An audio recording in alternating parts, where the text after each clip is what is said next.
Welcome to Conversation. Welcome to Conversations with Haych. And we have an excellent, superb, supreme. If you have seen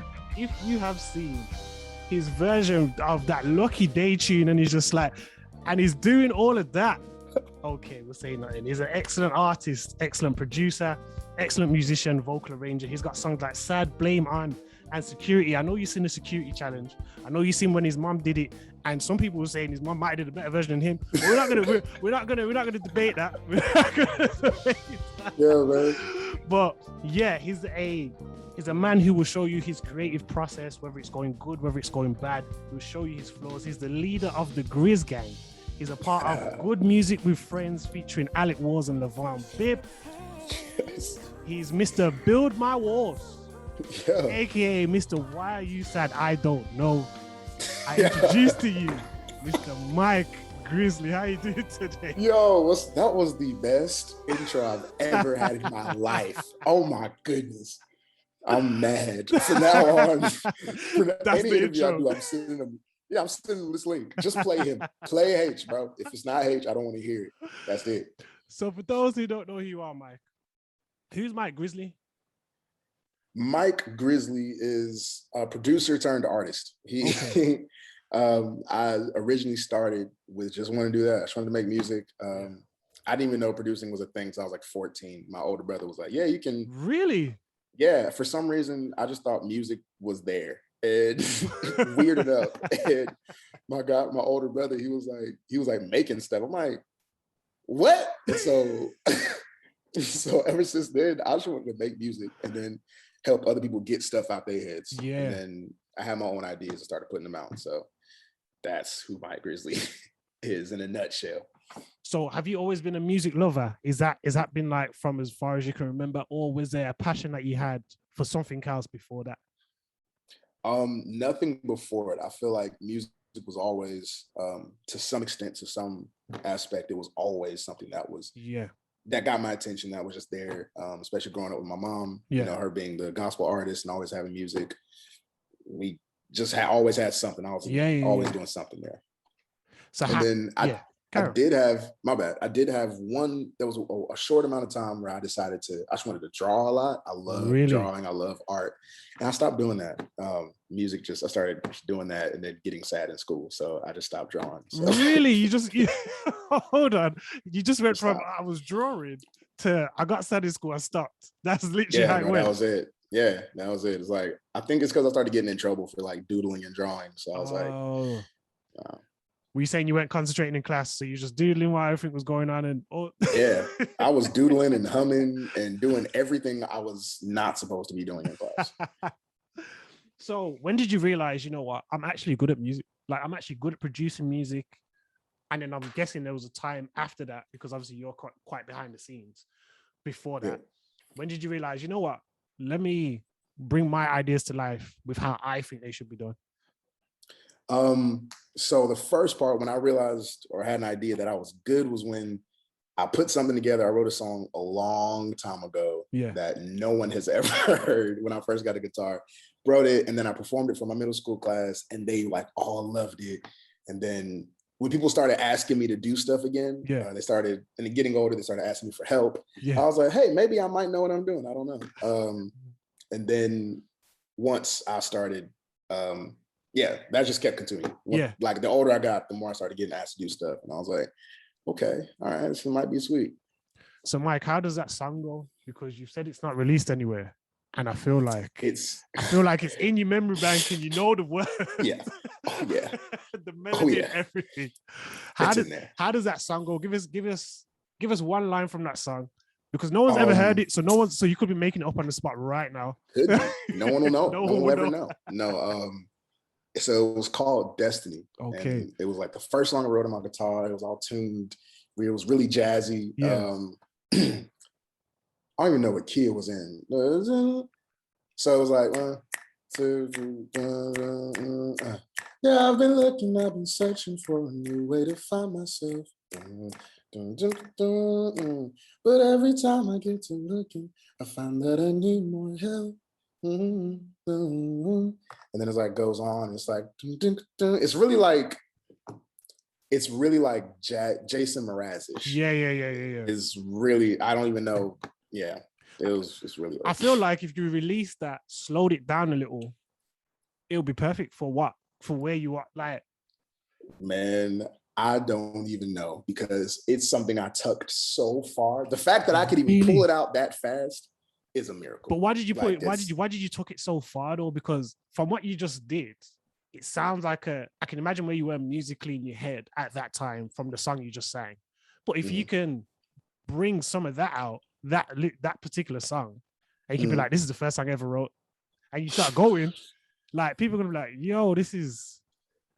See, I feel like if I did it, it would be much later in the future. Okay. It would be when it could probably be appreciated a little bit more. Yeah. Because right now I have it tucked, not because I hate it, but just because it's like such a personal, it's just the very first thing I ever had. So it's like, I'm just gonna keep that tucked. And then I don't even think I remember how to play it anymore.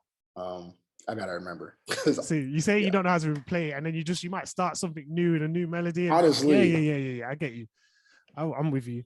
So talk to me about family life, as you said, being with gospel, living, your mom being the gospel artist, and just the rest of the family. What was music like to you guys? Was it a massive thing? Did you sing with your mom? Did anyone else sing with your mom? How did that kind of work? So so for me, of course, like you were saying, mom, gospel artist, she did everything, wrote songs, played piano. She's vocally, classically trained on piano, all this kind of stuff. Yeah. But really, I got exposed to it most, through church. Grew as a church kid. I have one older sister. My dad loves music. They just always listen to different types of things. Yeah. And the older I got, my sister sings background for my mom now. Wow. And when I hit about 16 or 17, I was mom's drummer. And so, because I'm a drummer first. Yeah. And then I got a little older, graduated high school, and then I was like her MD, and I'll travel with her and like put them together and stuff. And now I have a whole group of friends, and now we all just play. I'm still a drummer. Yeah. And now I have, they play keys and guitars. And it's funny because the group now, our whole crew, we play for her, and for a while, some artists locally, they were calling us to play for them. Yeah. But now those are all like my closest friends, and they all play for me when I'm performing now. And it's like, at first it was a weird dynamic. It was like, okay, but yeah.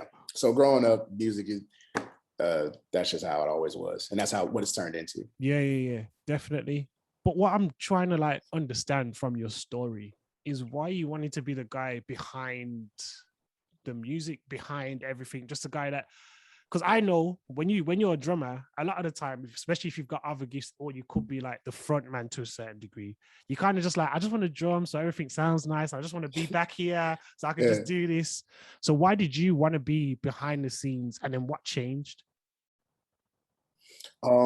So for me, wanting to be behind the scenes, I was way more in love with the behind the scenes aspects of everything. Really? Even watching my mom, I was so much more excited about the rehearsals and the mess ups and getting things right in the studio, the building process, rather than the final thing. Like the final thing has always been boring to me. Really? So I'm like, always. But like, you know what, I can tell from when on your Instagram, when you're going through a process, you'll show us the build, you show us when you want to punch the wall, then you go back to the build and the redemption. Yeah, like, so carry on. Sorry, but yeah.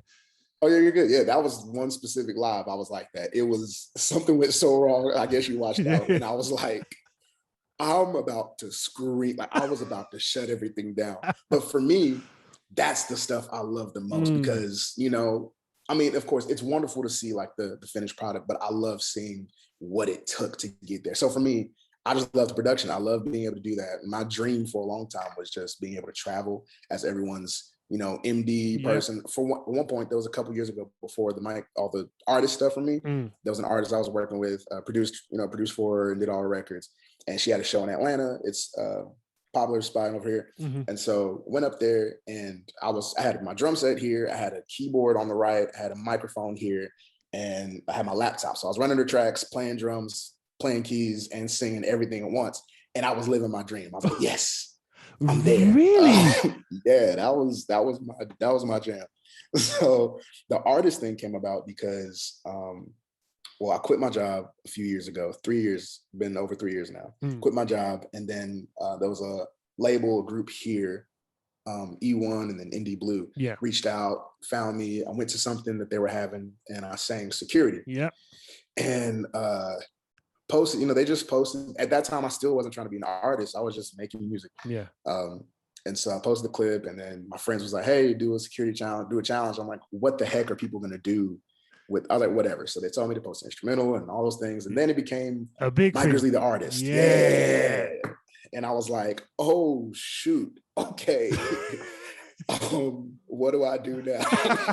And then, so now it's become a healthy balance for me. I love all of it. So when you look back at, younger Myke, what advice would you give him? With all that you know now. Trying to think where I would start. There's a few things I would probably say. On the music tip, I would probably just say I wouldn't offer anything different. I don't know. I don't think I would, not because everything was perfect, but because so many things went wrong that I learned from. I feel like the value and me understanding it now came from me having to go through it. And you enjoy the process as well. Looking back, I do. Sometimes in the middle of it, I hate it. Yeah. But looking back, I would not trade it for the world. Yeah. So was there any advice that younger Myke got that you took on board, which you wish you didn't? Ooh, that's excellent. Advice, the advice that younger Myke got that I wish I hadn't, because it messed me up for a little bit, it wasn't so much direct, it was like indirect advice. It was like people that were trying to tell me how I needed to be as an artist and like my presence and what I need to do this, and I need to make sure I do this and do all those things. And they were so of course there's always going to be growth points that aren't necessarily comfortable, but there were things so contradictory and contrary to who I was naturally and what I felt was actually allowing people to connect with me more. And I was like, I don't want to do any of that. So for a second I got kind of locked into this. One of the mentalities was like, I have to keep working, I gotta super grind, I gotta like work overtime and I'm not enough. That kind of took me over for a second and it started to feel like work. And I'm like, I did not quit my job to start working again, bro. I quit my job to do what I love all the time. So that's one thing that I wish I hadn't got through, but I'm out of it now. So when you quit your job, what is happening at that time for you to just be like, you know what, I'm going to quit my job, full-time job as well, full-time job. Yeah. What is happening? What's going through your head first and foremost for you to quit? What makes you make that decision? Man, look, on paper it was dumb because I was still trying to get a car. My benefits package came in the mail the week after I quit. It was bad. Like my new benefits package came in. I was like, I'm gonna be anyway.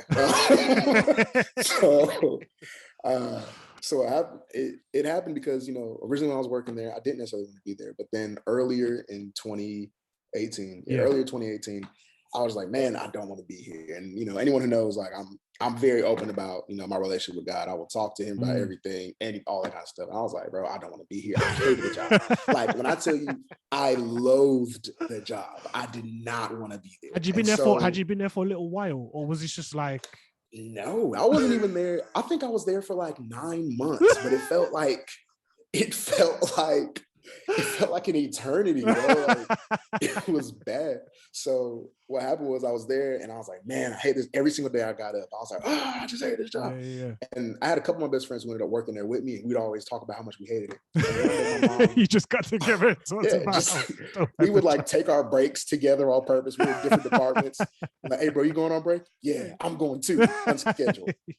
We meeting out in the hallway just to say how much we hate it. Yeah, I can't wait to get out of here. All right, let me get back to work. And it was bad. But yeah, so I was really bad. And then my mom one day like stopped me, and I came in the house, I was just complaining like, Mom, I don't be there.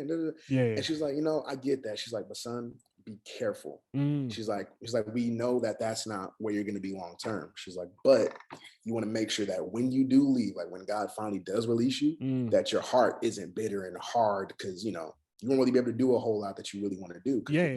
bitter. And so she told me, go in there with gratefulness, like every single day. And I was like, what? She's like, go in there with gratefulness. And in my mind, I'm like, grateful for what? I hate it. This is Egypt. I hate Egypt. I don't want to be there. Not Egypt. This is Egypt. Bro, when I tell you, if I really broke down the extremities, like it was awful. Ooh, we got in trouble. We got in trouble for going on, like, I won't even go into all of it. But so I got to the point where every morning I was like, I'll get up and I'll walk and have an alarm that would go off every single day, like 2 minutes after I would sit down. And it would just say, I think it said like, tell God thank you or be grateful, something like that. And I would just say a short prayer, like, God, it started with like, God, thank you for this job or whatever. And I'm like, then it turned into like, God, thanks. I guess this is cool. And then turned into like, I guess the money does help me until I can do whatever. You start to look at the oven. You start looking at the oven. Yeah. And then I started just kind of get better and better. And then by the time, now, mind you, right before this, it was in March, and I was told everybody June 1st, I'm out of there. Like you had June the date. 1st. You had the date. The date was I had been saying to the point where people all over the company knew me as June 1st. Like, oh, you're June 1st. You're June 1st? Yeah, you're June 1st. But yeah, but before March, I'm hating it. By what's the month before June? May? Yeah. So May. So by May, I'm like, hey, I love this job, bro. I loved coming in. I was doing better than everybody. What? The performance was incredible. Yeah, I loved it. It was a great job. And then it got closer to June 1st. It was a Friday. And I felt it. Like that morning, I woke up, I was like, is this my last day? Because it kept coming back louder and louder. Wow. And I'm like, but I love it now. And so over the weekend, I dropped a song. I put like something on SoundCloud. It's the Naked cover by LMA. And then Monday I came back, was June 4th. And so I was sitting there and I had anxiety, the worst anxiety I've ever had in my life. I was having panic attacks. I took like 6 breaks before 3:00 to go outside and breathe. Because I'm like, God, what is wrong? I felt like I was going to cry all day. Really? And I was a recruiter. Yeah, it was terrible. Because at that point, I had put out into the world, I had told God at this point, like, hey, I'm out June 1st. And he held me to it. Yeah. And I'm like, dang. By the time, long story short, I get out and say there was a recruiter for the company. And she's out there talking to me. And she literally verbatim says, after a conversation, says, you can't do this to yourself. You have to leave now. I was like, it felt, I cannot make this up with anything in me. It was like her whole everything changed. It felt like God was literally like, leave. What? And she, like a movie, bro, she said, you can't do this to yourself. You have to leave. And she said, June 4th. And then she walked away and got in the car. I knew who she was. We had never had a conversation before though. And I was like, and I started crying. I called my girlfriend at the time. I said, babe, she's like, what? I was like, I gotta go. And she was like, what do you mean? What's going on? I was like, I gotta go. And she's like, oh, you mean like it's time to go? Like you gotta go. And I'm like, yeah. She's like, all right, let's do it. And I'm like, all right. So I walked in, did the stuff. I tried not to cry, but I ended up crying. And I walked out of there. I got home early. My mom was like, why are you home? And I'm like, I'm home. She's like, what do you mean you're home? And I'm like, I'm home. Wow. And that was like the condensed version of everything that happened that day. Because, yeah, I had said it so hard June 1st. And God was like, all right, no, I got you. And June 4th, I left. June 5th, a label saw me. June 6th, that Wednesday, they had they said, what do you want to do? And I was like, I mean, they said, what do you want to do? Whatever you want to do, you can do it. I was like, I'll just do distribution. Because at this point, I'm still a little ignorant. Yeah. But I knew enough to know I can maintain all my rights and everything, just doing that. So they did that. And then they're the company that I went up there to do the song for. Yeah. And then Security Challenge. That junk came, it was like a movie. Like you can't write a better script. It was terrible. So June 4th came. Yep. And the recruiter, I was out of there. Wow. The recruiter, bro. The recruiter said, you gotta go. The person who's meant to bring people in. Literally told me, hey, basically was like, hey, you're outside of what you're supposed to be doing. Wow. Like, get out. And I was like, all right, cool. I thought my dad was gonna kill me, but that's what I was gonna ask. How did your family take that? Like, what was that discussion like? Because as you said, you're telling everyone at work it's June 1st. June 4th has come. You've come home at earlier than usual. Your mom said, okay, so what's the conversation like after that to explain, you know, I've just left today? Yeah, that's it. So my mom was there. I walked her through it, and after I explained everything, she was like, okay. She was like, but son, your dad. Because my dad, we have a great relationship now, but he's always been typically really corporate minded. He went to university, got his degrees, and he was in corporate offices for the remainder of his life. So all he's known is really corporate. Yeah. And my mom, her being more of the artsy one, she understood a little bit more. But I was really nervous about my dad. But long story short, ended up talking to him. I was prepared to leave my house. I had texted a best friend. I was like, hey, I'm finna get kicked out tonight. So this is before you've had the conversation. This is before you said everything. This is before I had to talk to my dad, like, because everybody knew. Like, he's not an evil person, at all, but he just means business. He's like, you're gonna get out. Like, that's in my mind. I'm like, I had already texted friends. I had a whole group chat with other family and my sister. I was like, hey, y'all, I'm about to get kicked out. And they were like, all right, well, we have this. You can stay here from here to then. Like, we were already working it out. Yeah. So brought my dad downstairs. Like, hey, I want to talk to you. Told him everything, and he was cool. Like, he ended up being cool. Now my parents are pastors. Yeah. So he ended up telling the church later, he was just sharing the testimony behind everything. And he straight up, he's like, is it okay if I share? I'm like, yeah, go for it. So he told them that everything that I thought I was going to get was there. He said he was ready to give it to me. He was ready to light me up. Yeah. He said, but literally, God literally told him to shut up. Like, shut up and listen to him. And my dad is the man. He don't argue with God. He's like, okay. And he said that, God told him, you taught him to listen to me. Like, talking about God. He said, so you can't be mad when he does. Ooh. And so my dad was like, that must have been like, he was, what?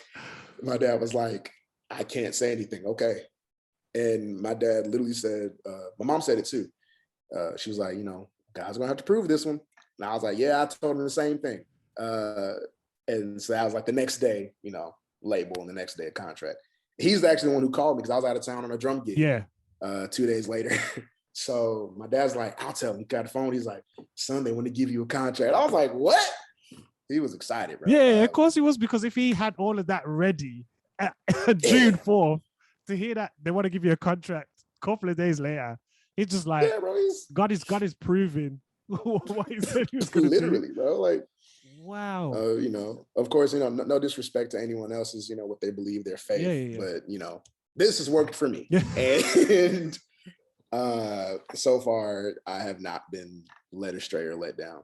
And it's crazy. So you do security. So you sing security June 6th, was it? June 8th? Nah, so that actually didn't come until later on in 2018. Like later. Okay. Yeah, that was like August, like end of August. That's when you got the short hair and you're just there with the mic and you're singing and you're hitting some runs and you're just like, ooh, and you're hearing you're hearing all of that. And the crazy part is that clip was from the encore performance. So that whole thing was supposed to all this is not making sense. But the point of that from whole the thing encore performance. Yes, bro. Look, it was supposed to be like a showcase, and that the execs of the label and the company were there in the room, and other producers. Yeah. And the point of it was to have artists come in there, perform their songs, and everybody in the room give feedback and critique. Okay. And so I didn't want to do it. I was like, I'm not doing the showcase. My manager, she was like, she was actually my aunt too. She was like, no, I think you should do it. And I'm like, whatever, fine, I'll do it. And so I did the song, and everybody was like, what? And they said, some of them had almost tears in their eyes. A lot of the people in the audience did. They were like, do it again. Just run it from the top. I was like, okay. And so the second time that clip everybody saw was the second time I performed it. That's why they knew some of the words.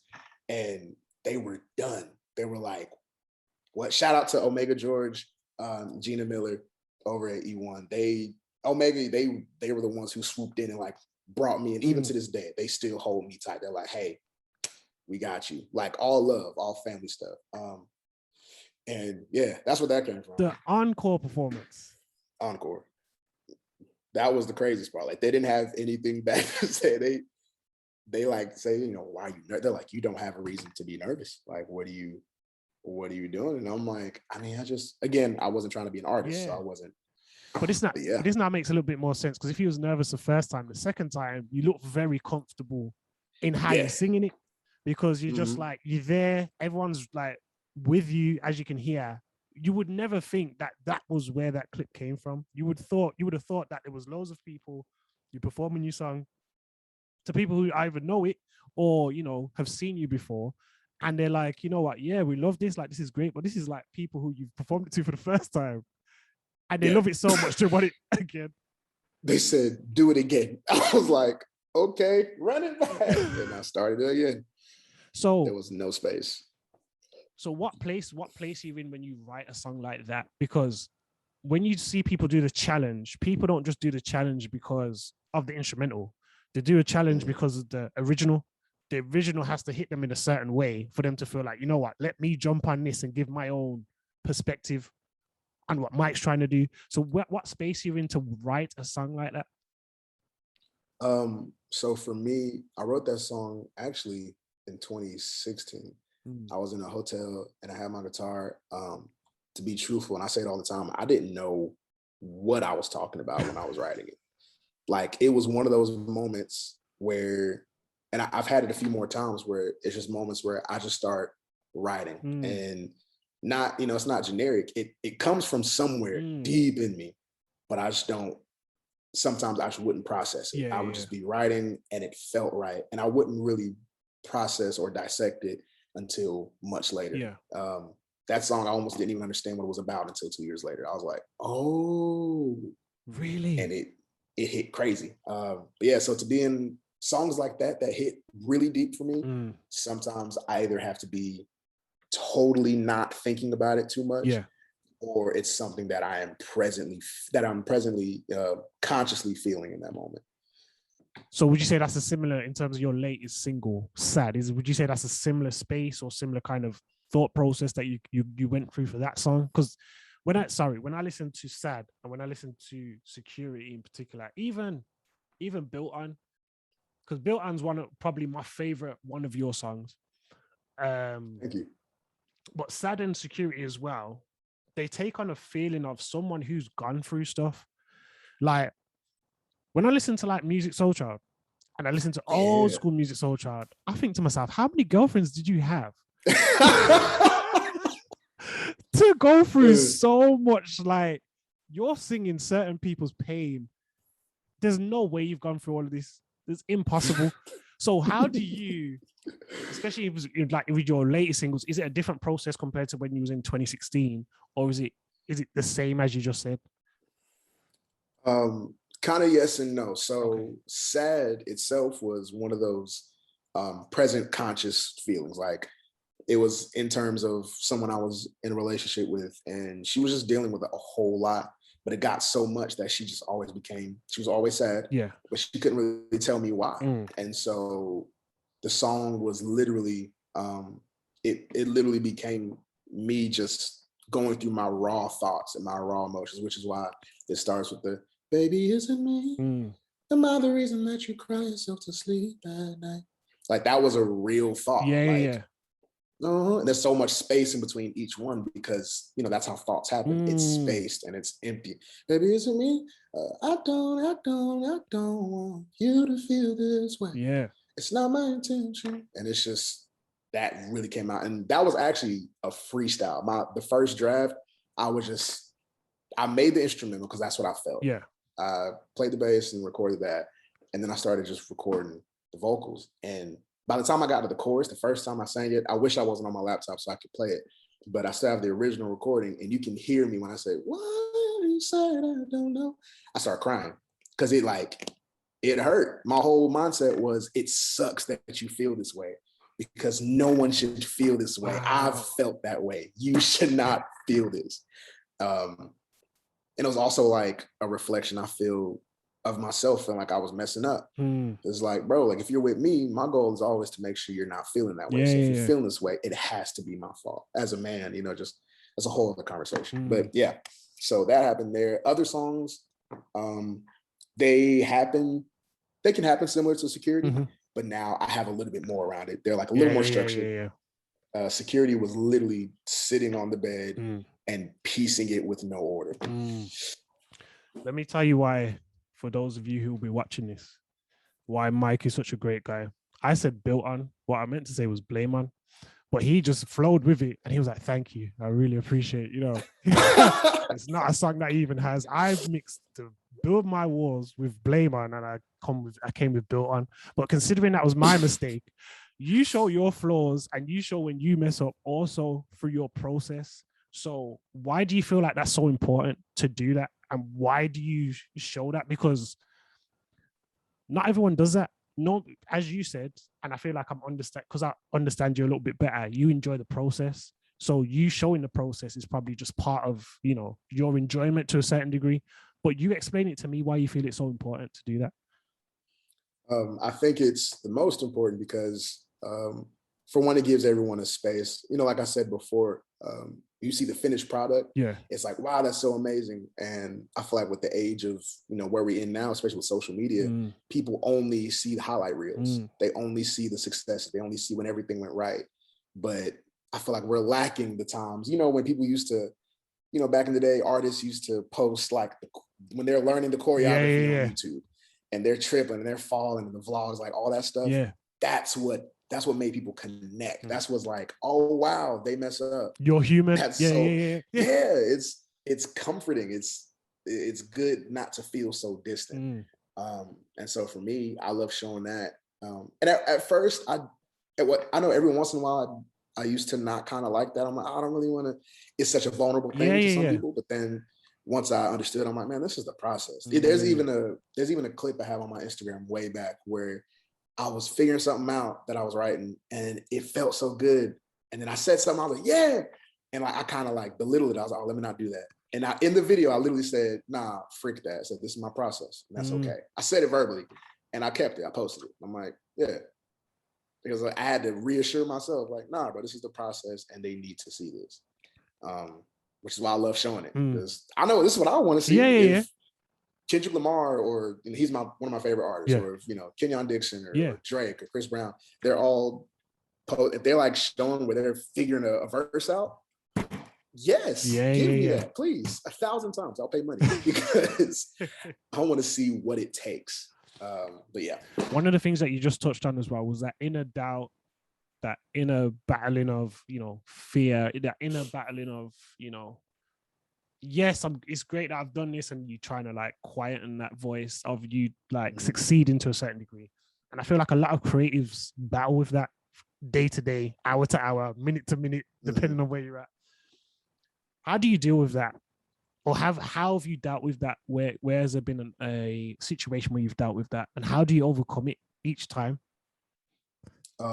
With what, like that? Just that inner, you know, that inner doubt, that inner fear, even that moment that you just shared with us where you're talking about, you said, yeah, and then you kind of just, you know, you made that big moment smaller for some reason, which is something that's internal.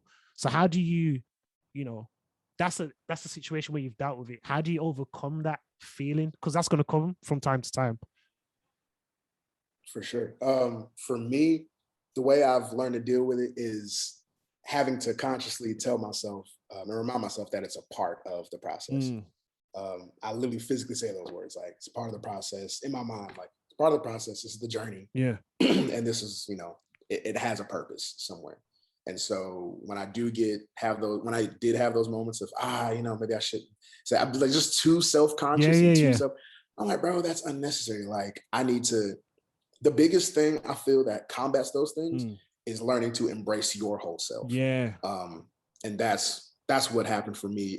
Just to bring it all in, I had to just embrace my entire self as, bro, this is you. Like, I'm not just the song that everyone likes. I'm not just this. I'm not just that. Like, all of this is me. Yeah. All the quirks, all the weirdness, all the mistakes, all the anger in the studio. Yeah. that is me. It's human and it's necessary. That's good. That's good. What advice would you give to creatives who get to that stage where they're trying to battle with those inner thoughts, those inner fears, that inner doubt, and they're trying to overcome it? What advice would you give to them with what you've experienced? I would, as simple as possible, I would just say to have fun, to remember that all of the things that we see is a product of someone having fun, especially as creatives. You know, creativity is fun. It can be frustrating. The process to get to the finished work can be frustrating, but just have fun. People like to feel when you're having fun, you're not thinking, you're not trying to make it look a certain, you're just doing, you're just existing. Yeah. And that makes people feel more a part of it. So just have fun and remember that if it wasn't meant for you or if it wasn't right, you wouldn't get the opportunities you know, that you're getting. They're meant to be there. That's great advice. That's great advice. Because I know there's a lot of people who do struggle with just overcoming that inner thought of a song that might sound great. And then all of a sudden something in you says, no one's going to like it. Or bro, and carry on. I'm sorry, can I say it? So, and even with that, a lot of times that comes from, you know, us thinking about what other people want to hear. Like I went through that so hard. I'm like, man, you know, nobody want to like you just said, nobody wants to hear that, or man, that really wouldn't be that good. It's like, nah, bro, that's completely fine. One of my writer friends is hitting me right now. But I was like, no, that's completely okay. Like, let that happen, because somebody told me a while ago, they said it was the greatest phrase ever. They said, your tribe will find you. And I was like, whoa. They said, yeah, man. They said, you know, not everything you do is going to be palatable to every person, but the people that need it, that are going to build the core of who you are and what you need, they're going to find you. And when they do, you're good. But they'll only find you if you're you. You know what I mean? So, yeah. And that's it. And I think with what you show us, especially on social media, it's amazing to see the process so consistently. Like you don't have to, like there's no one's paying you to do this. No one's saying, yep, show us how you went from A to Z. No one's telling you that you have to do that, but you do that. And I think that's amazing for us and other creatives to see. And I think I just thank you for that, for just being so open and transparent with your process, because that's your process at the end of the day. It's no one else's. But we really appreciate that. Outside of Myke, the creative, though, what drives you daily to be the best that you can be? What drives you? Outside of the creative, what drives me to be the best and the greatest is not letting my choice of living be in vain. That's it. I just expand on that for me. Almost, I'm about to say I was trying not to, because I felt like I was gonna like start, you know, let a little thug tear out. You know, I found that. Just but nah, I got you. So, you know, back in the days where I didn't want to continue life, you know, back when that was just really, just honestly, that's just where it was for me. I didn't want to do anything. I didn't want to live. I was ready to dip. I'm good. I'm out. And me choosing to stay, me choosing to live and all that, that was a result of nothing truly but God telling me that it would be worth it. And I'm like, all right. And so for me, what keeps me going at this point is, and what gives me my drive, especially when I'm feeling a little bit low, is, in a nutshell, I can't live in vain at this point. Like I already made the choice to stay. So at this point, if I don't give it everything I can in certain moments, you know, when I actually have the energy to do it, if I don't do it, then it will be a waste of a choice. And, you know, not to say like, you know, if you don't do anything, you're, you know, wasting your life. Like, nah, sometimes those breaks, sometimes those breathers are necessary. You have to have those. But basically, you know, to be my best self, that's it. Like, I got to make him proud. The little, you know, little dude who was not looking 10 years ago, me, nah, I had to make him proud. And then also, another thing is, I know that so many other people need to hear, you know, what I went through, not because of me, but because so many of us deal with so many of the same things. And it's good just to be reminded that I'm not alone, I'm not crazy, and I know what I'm feeling. You know what I mean? Just that validation. So it'd be cheating everybody if I don't give it my best at this point. And I think one of the key points that I thought you touched on there is a lot of the time we don't realize that someone else is going through the same thing. So we just kind of like think, there's no point me putting something out there, whether it's a song, whether it's, a conversation, whatever it might be, because we think, what, let me just kind of not do that. But then you don't realize it could save someone's life. Like some things that we see as like, what, that's like a click of a button just to press, what, let me send that or let me post that or whatever it is. We don't know how much impact that could have by us being reluctant and essentially to some degree not being obedient to doing that, if that makes sense. Facts, yeah. So yeah, no, I definitely agree. And I think it's important that we are putting stuff out there when we should. Because it's not everything that we need to put out there. But at least we make sure we put the stuff out that we should, because we don't know what impact it could have on people. And I feel like your music, and not just that, but partly your music has that impact on people where, it brings them out of a place or it takes them to another place where, and I think that's really important what you do. So don't let anyone else tell you that it's not important what you do, because it seriously is. I want to talk about family. Oh, thank you. Nah, seriously. How important is your family unit? The family unit is pretty important.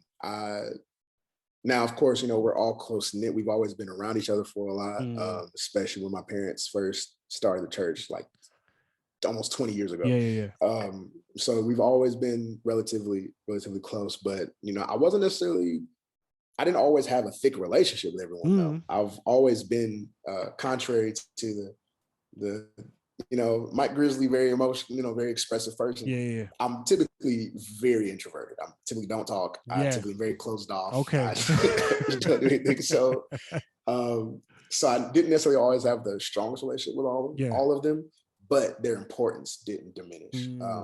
I believe that them being who they were, especially my parents, even with my dad not necessarily being in the same mindset that I was with everything, the foundation they gave me, which was teaching me to build a relationship with God above everything. They didn't teach me, the religion, the doctrine. They didn't teach me the rules. They said, like, you have to learn, like you need take the steps to figure it out with your own ways, like on your own ways and all those kind of things. And so that foundation, that love they always surround me with, the willingness to talk about certain things became very important. And now it's, I think, the most important in the world, because the older I get, the more I understand that it's like, I'm gonna get a little nerdy.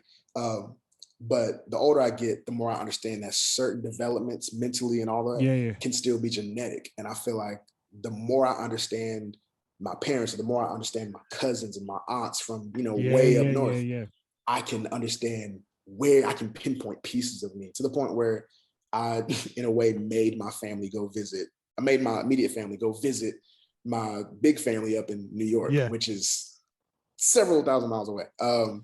But I was like, we got to go up there. And I ended up being up with all my side, like literally every side of my family, like mom, dad, all the different sides, all coming together. And we were all eating together and talking and experiencing stuff.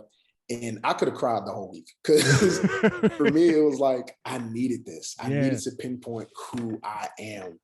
And so, just to bring all that back down, family dynamic, family is very important to me at this point. I have to have it. And even the ones who I, didn't have the biggest connection with, try to make a press to, get to know them. Even my mom, and I know she won't mind me sharing this because she shares it herself. She was adopted. And so her parents, the ones that, adopted her and brought her in, those were our grandparents, our main ones. They both passed away. And then my mom ended up having a relationship still with her biological parents somehow from when she was younger. And her biological father, we call him Abstract Grizzly. Call him Abstract. He's real poetic, artsy. He's a really cool guy. He made it a point to, even though he hadn't been in our lives for so long, he came around literally the year after my grandpa died. My mom's, other dad died. And he made it a point, like, hey, I need to have a relationship with you guys. And I wasn't gonna turn it down. I'm like, nah, this is important. Like, this is important to have. And he's honestly been one of the biggest pieces for me. Wow. Because he's literally me. He's literally me. When I tell you, I hadn't met him until 2015, but for some reason we acted the exact same. It was scary. My best friend was there like, bro, this is the same person, bro. My bad. I didn't. He was like, bro, y'all, this is scary. This is weird. Yeah. But yeah. Wow. So, if you could thank your family for one thing, what would it be? Man, I'd thank them for being here. Just choosing to stick around and stick by me, because I'm not ignorant to the fact that I'm blessed with, when it comes to my family dynamic and how they, are raised. And I've, heard horror stories of people wanting to go and do their own thing and then being turned away because of, them going outside of what the parents planned to a certain extent. So, I'd thank my family for, just being there. But I think the number one thing I thanked them for was allowing me to build my own relationship with God instead of trying to, doctor me up and tell me how to do this and tell me how to do that. They trusted God enough to trust that he would keep me because he created me too. And so I think that's really the main thing I probably thank you for. That's amazing. That is actually amazing. Because first of all, you brought your whole family together to go to New York, which is crazy in itself. But to bring both sides, and you've just been able, like the journey that it sounds like you've been on, not just musically, but personally, just sounds like an amazing journey to get you to this point. And it sounds like you have a lot of great people feeding into you, not just your creative side, but spiritually and who you are personally as well, which I think is amazing. But my last question to you would be this: what advice or encouragement would you give yourself with where you're at now in life? Oh, like give my right now self? Yep. Lord, this is going, I hope I don't cry on this. The advice I would give myself, and sometimes, sidebar, sometimes what I'm about to say, it can feel really like, cheesy and really redundant, because, you kind of hear certain sayings all the time. But as my grandma used to say, just keep saying good morning. Like things start making more sense by and by. Yeah. But the thing I would tell myself now, what I still tell myself now is, it's actually something that I just started saying a couple of days ago. Just a little further. Meaning that phrase, meaning as generic as it may sound, to keep, going, but more than anything, keep trusting the process. Yeah. Just keep trusting the process. Because at this point, there's nothing else I can do. I feel like I had a moment last week where I was just sitting down after talking to a good friend of mine. He's an artist, incredible. Well, Simone. Amazing. So, so I was talking to a good friend of mine, and I'm finishing up production for a record he's doing. I won't say too much just to surprise. But so working on something with him, and I had a moment where I was like, wow, like I'm really living what I prayed for. Even though, I don't, someone think of, it's so interesting how this happens. It's like when we're younger, we have certain dreams or certain things that we pray for, and we dreams and successes, we immediately attributed or connected with accolades, awards, money, and tons of resources and tons of, whatever the frick we want. But instead of that, instead of me having that right now, God's giving me something even crazier. Instead of giving me a bunch of riches, he's giving me tons of wealth in relationships. And I was able to sit there and I was like, yo, I'm literally living what I prayed for. Like a couple weeks ago, a song dropped with Two dropped a song featuring Kenyon Dixon. Is amazing. Kenyon Dixon has been the person that I give all the credit for who I studied before I knew I was studying him. And there's a song that he's on. I produced it. I mixed his vocals, mixed everything, did vocal production. I featured on the record. I did all that.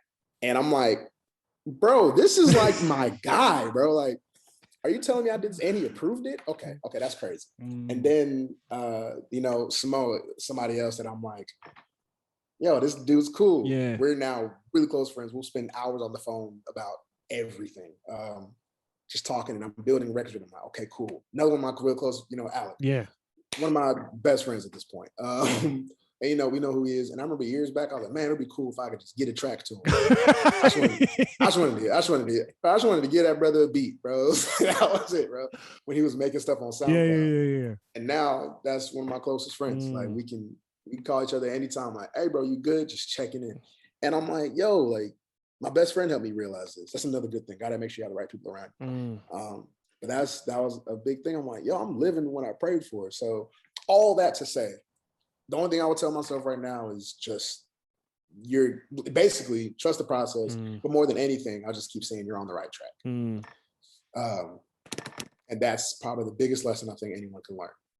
We're always on the right track. There's no such thing as like being wrong or on the wrong path. Like it, to a certain extent, everything's gonna build something beautiful if you let it. Yeah. And I have something on my arm. I don't know if it'll be backwards or not. I don't know. Will it be? No. Yeah, it'll be backwards. No. It was all right. It was. It was? Yeah. Okay, cool. So it says, only if you trust. Only if you trust. I should put this on my arm. It's something that I said early this year. I was just having a moment and I was just praying and kind of thinking about life. And then God basically took me through all the worst things in my life and put it all. And I was like, yo. And he said, I could only use it because you trusted me with it. And I was like, all right, bet. So all that to say, like, this is what keeps me going. Like, this is all only going to work out only if I trust the process. So yeah, that's it.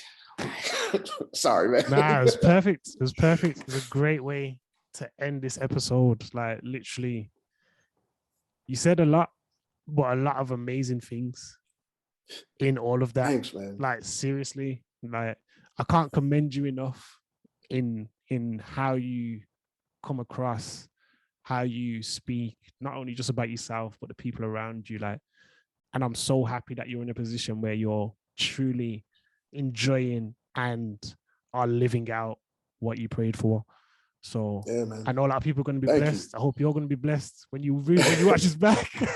Seriously, man, you too. Seriously, man, because it's been an honor. It's been my honor to interview you today. I'm telling you the truth. It's been my honor to be a part. For real, thank you so much. This means a lot. Anytime anyone wants to have any kind of conversation, I'm like, hey, that's beautiful. And I'm grateful that I could add something to what you're doing. Yeah, amazing, man. So for you guys watching at home, this has been the amazing, the superb. You've already heard everything that he's had to say. Mr. Myke Grizzly. This is Conversation with Haych, and we'll have more content coming for you very, very soon.